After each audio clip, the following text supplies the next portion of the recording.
Hi guys, today we will talk about how can you fix that problem you have on your PayPal app. So all you have to do to fix it on your app, so you just click here on settings here, so then it's going to take you to next step.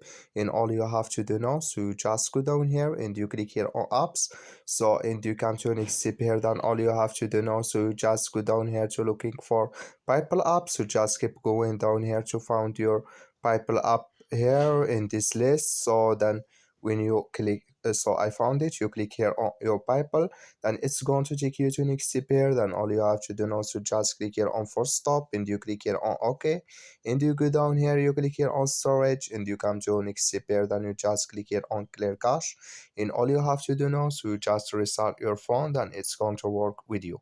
So that's all you have to do. So uh, if this video helped you, so just don't forget to put like in this video. That's all. Thank you for watching. Don't forget to support us by liking, subscribe.